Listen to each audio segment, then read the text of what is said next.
It's Dr. Danny, physician astrologer. Just trying to see if my live setup actually worked. If it didn't, then... Oh, there we go. We are live. Okay. Hi, everybody. I can see myself. I can see the chat. So if anybody does join us, I would love to hear about y'all's eclipse experience. I'm going to share mine. We're going to talk about it a little bit. I'm going to share some photos that we took. There aren't that many, but I will share them with you in any case. So welcome back, everybody. Back to life, back to reality. Whew, what an energetic portal. I am still actually processing all of it. It was quite intense. We had such a big anticipatory energy prior to the eclipse. And, honestly, I didn't have any profound revelations during the eclipse. A lot of my work happened before the eclipse, so that when I was in the energy, I could enjoy it and kind of just soak it all in.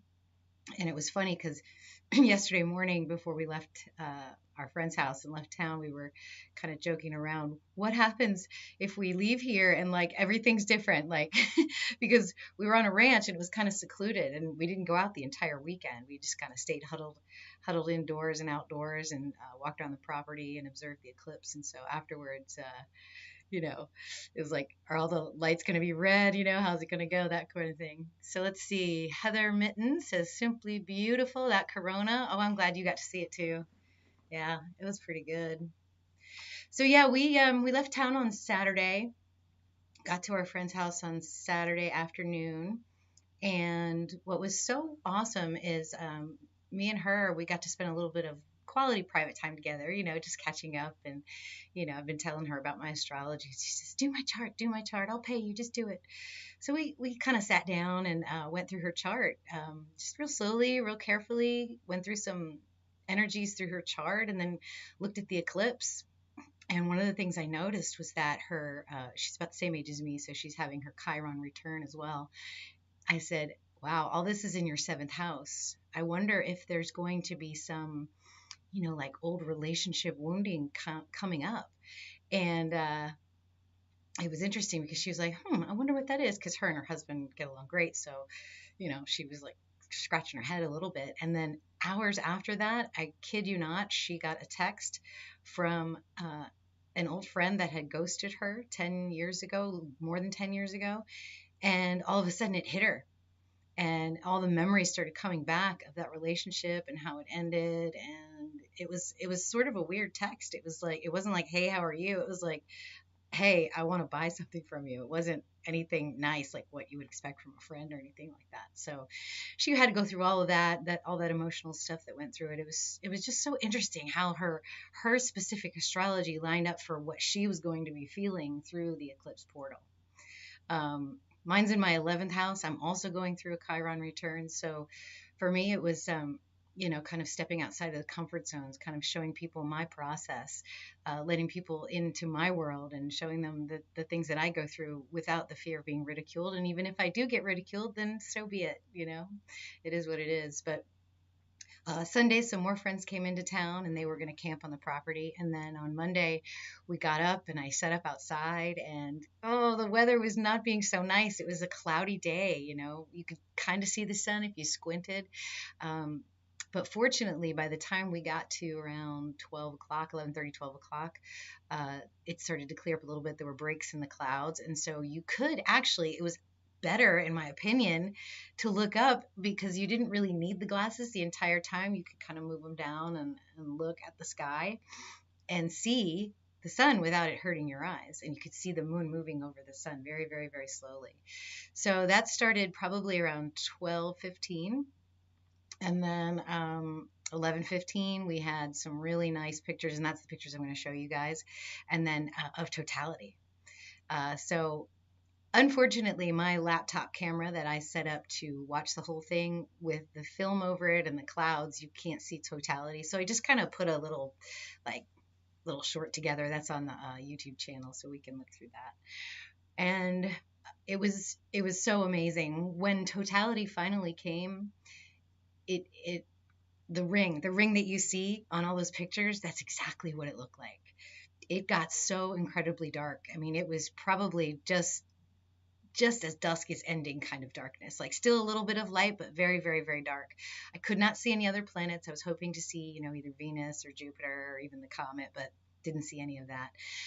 And the clouds broke for about a minute, so we were able to see the full totality for a total minute. And you could hear the neighbors across the valley just going, woo, yeah! It was really, really amazing. And then all of a sudden, the sky just kind of brightened up very slowly. And over the course of that evening and Tuesday morning until we got home last night, it was like it just felt so heavy. I don't know. It was weird. I really didn't have a whole lot of thoughts going through my head. I didn't have any ideas going through my head. It was just sort of like just this kind of content tiredness. Kind of hard to explain. And then last night, all of a sudden, I just kind of perked up and I'm back in my usual, usual life and rhythm. So yeah. So if you're just jumping on, welcome. Come on and tell me about your eclipse in the chat if you want to. I thought it was spectacular. I thought it was amazing. I'm going to go ahead and share some of my pictures now. I am using a new sort of newish technology for myself. I don't know why I'm doing this on Mercury retrograde, but we'll see how it goes. Hopefully everything will be okay. Let's see. I'm going to do this. Here we go. We're going to share the screen, so you should be able to see OBS. And now I'm going to bring up the picture folder. And this is basically your NASA stock footage right here that you're seeing. Basically what it would look like, if NASA were to take the picture. And this is the short that I created, so you can see what our actual images were. This was my laptop. It's, of course, sped up for time's sake because this whole process was about 2 or 3 hours. But you can see how the sun and moon were slowly drifting across the sky. And then this was taken with the iPhone right here. And then these are still shots that we just sort of blended together to show you what the totality looked like.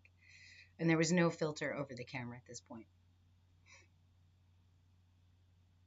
So yeah, it was, oh my gosh, it was so amazing. So incredibly amazing. I feel like the preparation that I did before this eclipse was adequate enough where I could enjoy the eclipse. There were no surprises for me, so to speak. But I do know that some people did have some energetic surprises. That's me and my husband. He's got our friend's welding helmet on, and I'm just kind of gazing upward. This was kind of when it all started. There it is, the laptop set up with the camera. These are our friends hanging out in their hammock.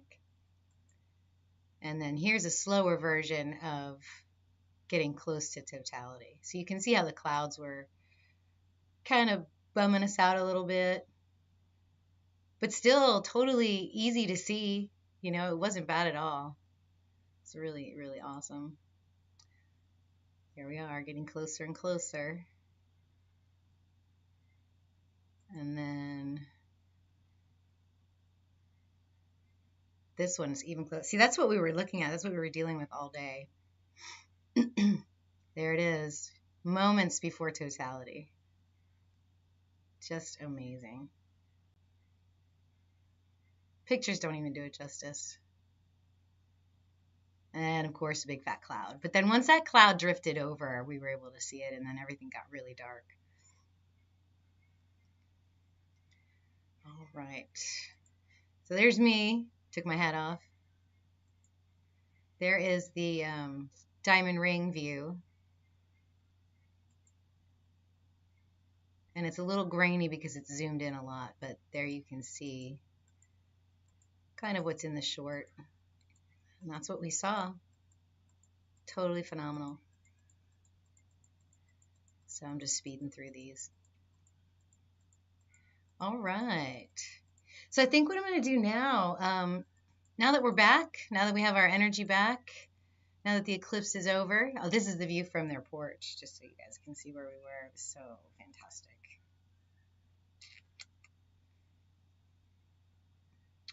At any rate. Yep, that was my eclipse.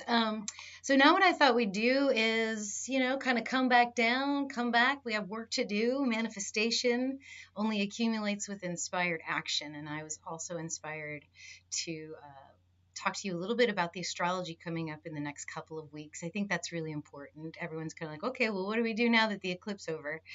The universe does not stop. The clock that we're watching in the sky just keeps on going. And so what I thought I'd do is just go over some of this astrology. This is yesterday, so we'll flip through the days and see what we're looking at. We're going to go to about the 23rd or 24th when the next new full moon is approaching. And so this is the sky. You have Saturn and Mars and finishing up Aquarius conjunct over here. You have Venus getting closer and closer to the sun, and then you have Jupiter and Uranus over here, and the moon's right here. Now, if you're lucky enough tonight, you might see a little bit of sliver of the crescent moon right after sunset, but it'll probably be very, very visible tomorrow, and it'll be in Taurus. So that's what we're looking at, and as we go through the days, we're going to see Mars and Saturn separate a little bit. We're going to see the conjunction between Uranus and Jupiter perfect. And the only really bad energy, well, not bad energy, but the only really challenging energy that we're going to be dealing with is a Sun square to Pluto a little bit later, so right around here. All right, so that's that. What do you say we look at the chart and the time map? So here is the time map from basically today until the 23rd. And then here's a chart I thought we would kind of go through as well. So we'll animate this chart as we go through day by day. So today we have the moon finishing up Aries and moving into Taurus as it crosses over both Uranus and Jupiter. And then we have the Mars-Saturn conjunct perfecting over here. And then tomorrow and Friday we are going to have Sun and Mercury conjunct, but in an inferior conjunction. Okay? So let's break down Mars and Saturn a little bit. What is Mars in Aquarius? This feels like to me the urge to discover unusual and eccentric approach to pursuing a goal. So it could be purely theoretical or abstract without any thought on practical stuff. It could be willfully independent and unconventional, crazy, revolutionary, unpredictable approach. And then uncompromisingly forces opinions on others. This is an individualist, a genius, a creative, independent, comrade, intellectual, imaginative, crazy. All of these things are sort of Mars in Aquarius. Then you have Saturn in Aquarius, and this could potentially be the inhibition of freedom and individuality. There could be the projection of fear of loneliness, of being deserted or being inferior to the group, fear of innovations, fear of the reflection. There could be a stubbornness or some kind of energy that's always requiring a special treatment. So the idea here is to master and mature and be in a relaxed manner, living out independence, a sober attitude towards all experiments and innovations, and be someone that is developing a truly useful innovation. So if you put these two energies together, you basically have like Saturn who's stepping on the brakes and Mars who's pressing on the gas. So this energy is like, I really want to move forward and I really want to bring out this new age energy that I'm feeling, but I'm still feeling sort of clamped, sort of stuck. There's things that have to be done first. It's kind of like the responsibility of the cosmos. That's what Saturn and Mars are trying to do here. So that conjunction is perfecting today and will wear off by the end of the week. So we should feel a little bit of a lifting of the energy in order to move forward with what it is that we're truly inspired to do, the action that we want to take. Now, also this week, tomorrow, you're going to have Mercury in an inferior conjunction with the Sun. So what that means is that, I guess, you know what? Let me go ahead and bring up my solar system because I can't draw with OBS. I should have thought of that. Here we go, 3D solar system viewer. And what we'll do is we'll take out these comets because we don't need to see these. And we'll zoom in. And we'll turn this around. So this is what I mean by inferior conjunction. Mercury is between the Sun and the Earth. Now, and that's because Mercury is retrograde. Now, it looks like it's moving in the opposite direction when we look at a chart, even though it's still moving in its forward path, which is an orbit around the sun. So as we move through these days, you'll see Mercury will come around, go direct again, and then this is a superior conjunction. Okay, so if we go back to right now, that's the inferior conjunction. And my theory is that because Mercury is so close to us, all that transmitting and receiving of knowledge is much more intense than it normally is when Mercury is over here on this side of the sun. So this is why people forget their keys. This is why technology goes crazy. This is why, sometimes technology doesn't work, because there's so much information flooding that we're not listening, or we're not processing everything. If you can work with Mercury the entire cycle, sometimes this energy is a little bit better. Also, too, if you were born in retrograde with a retrograde Mercury, Mercury retrogrades are easier for you.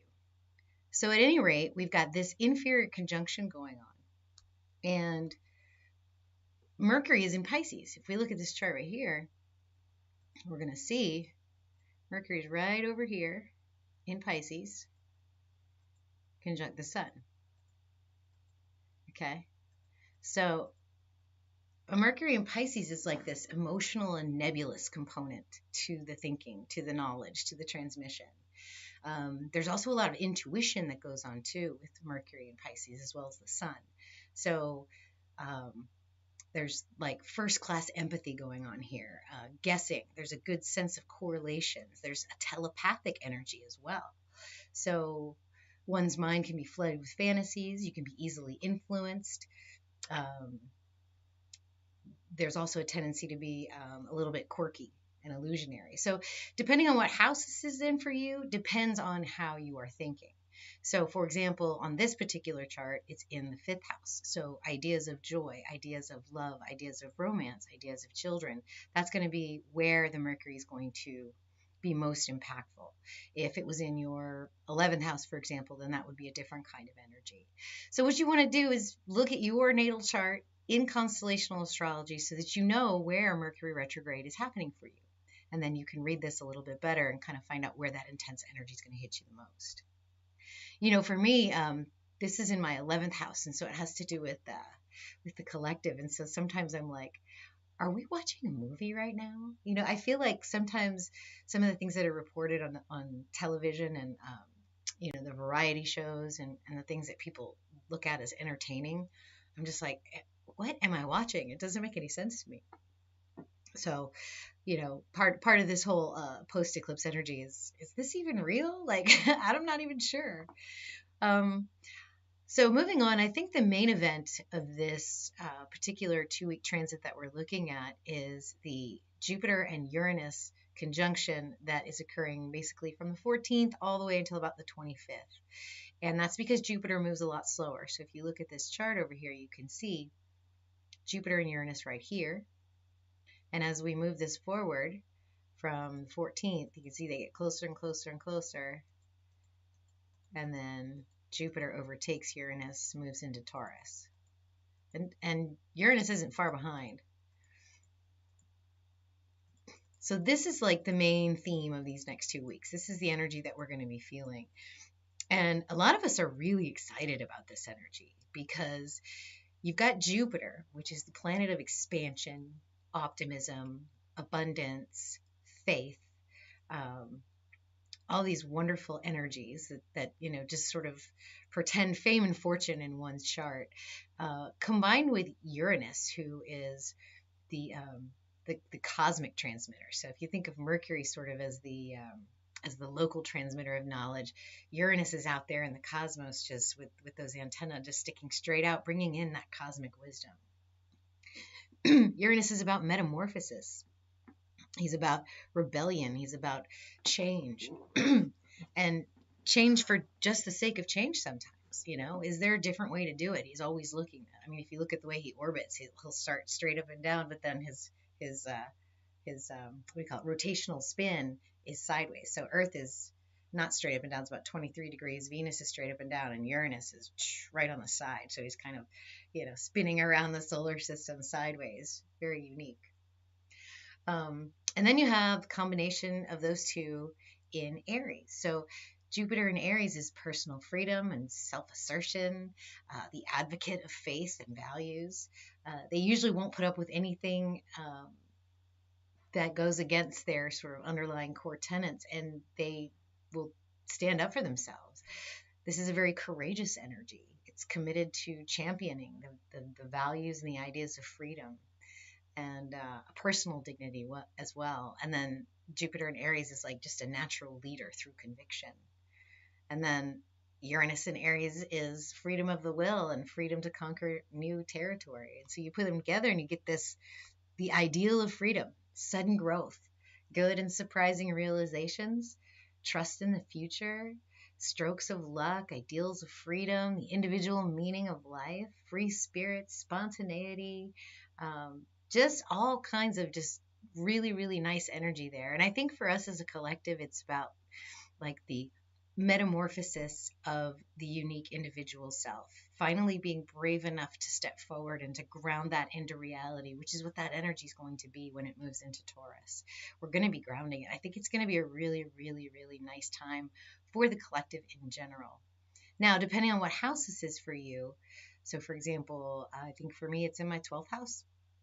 So that would be the energy that you're where you're going to feel it the most. So for me, it's spiritual transcendence, it's spiritual abundance, maybe an abundance of solitude, maybe a unique way to go through solitude. So there's some other things happening too during this conjunction. We've got during this time frame from basically the 16th, 17th to about the 22nd, we have Mars sextiling both Uranus and Jupiter. Okay, so remember how Mars is going to be pulling away from Saturn. Now he's going to sextile on these two characters. So the guy that's holding Mars back, in Aquarius, that Uranus's stars, is finally going to be inspired to take the action, which helps in the manifestation process, however that might manifest for you. So if you have the urge to tap into that new self, if you have a lack of optimism or a lack of faith, once Saturn lets go of that Mars and starts to sextile onto Jupiter and Uranus, you're going to feel like you can take action. You're going to want to. You're going to be inspired to. And if you want to wait till Mercury's out of retrograde, that's fine, but you're going to be feeling the urge to take the action right there around the 17th through the 20th, the end of next week. Okay? Let's see what else is happening. We've also got Mercury and Venus together. So this is basically, let me go up to that day so we can take a look at that. These guys conjunct quite a bit because they're always orbiting around the sun together. Here they are, right in the nodal space, actually, right around where the eclipse happened. So there might be some inspiration there. There might be some communication there that's happening. It's right over the nodes where the eclipse happened. So maybe there's a, a delay in the eclipse downloads that we were supposed to get. Maybe it'll all become clear at this point. But I often speak of Mercury as attaining enlightenment through reception and transmission of knowledge, right? So it's truthful energy. It's giving and taking. It's transactional. There's no like polarity to it. It's just like, here's a little bit of truth and I'll take that truth. And it kind of goes back and forth. I often use the example of an apple. So if Mercury takes the apple, he'll know everything about the stem, he'll know about the seeds, he'll know about the DNA, he'll know the binomial nomenclature of it, he'll know what orchard it came from, he'll know everything about that apple. Whereas Venus attains enlightenment through experience of the senses, right? So she's not going to know the name of that apple, but she's going to pick that apple up and she's going to bite into it. She's going to taste it and feel a crunch and the weight of the apple and the wonderful smells from it and the gorgeous, beautiful color of the apple. And so you've got this sensing energy and you've got this knowledge energy. They're going to come together. It's like two hemispheres of the brain coming together, giving you a complete picture. And it's on the North Node. So that is what? Our evolutionary destiny towards universal love and oneness. So how do we use both hemispheres of our brains to take to get the inspired ideas, the inspired knowledge that we need to finally take the action that is Mars that is sextiling on these guys that have been setting us up for this profound metamorphosis that we're all going through right now. So that's how you can do that. Also, too, uh, you know, uh, Mercury is Hermes and Venus is Aphrodite, and you put the two together and you get the hermaphrodite. You get the blending of the male and female energy. So that's another way to look at it. So you've got the whole apple analogy, you've got the right and left brain analogy, and you got the hermaphrodite energy. So basically, this energy is coming together in universal love and oneness at our collective North Node.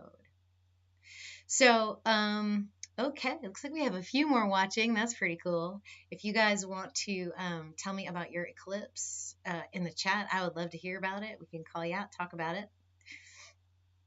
Otherwise, I'm going to talk about Sun and Pluto together because this is a square that we're going to have to deal with not this coming weekend, but next weekend. And it's also right before that next full moon, the post-eclipse full moon. The culmination of this lunar cycle is happening on the 23rd or 24th.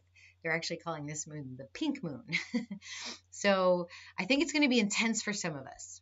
And how that manifests really just depends on where Pluto is in your chart, what aspects it's making to the other things that are in your chart. But this is an energy, this is going to give us some energy. There's going to be strength and motivation actually to work very hard, to struggle through difficulties and to achieve the goals that we're working on. There could be a tendency to be more assertive and controlling. So this might lead to stress, some ego conflicts, some power struggles, crises with our self-confidence, our esteem, or our identity. Now remember, you guys, what Pluto is doing right now. For those of you that follow tropical, Pluto is not in the stars of Aquarius, not yet. He is still in the stars of Capricorn, between Sagittarius and Capricorn, right now in Capricorn, and will actually go retrograde on May 1st, which is a week after this transit series. But what is he doing there in Capricorn? Well, he spent the last 15, 20 years in Sagittarius, sort of getting at the deep truths of what we believe, where we get our wisdom from, and how we integrate that wisdom. So I think, I know for myself and for a lot of you, you've probably had the energy where you're like, I don't know if I even believe in that thing anymore, that thing I used to sort of rely upon in this physical world, or even the esoteric knowledge. You might be sort of letting some things go that you know you were into for a long time, but now you're not.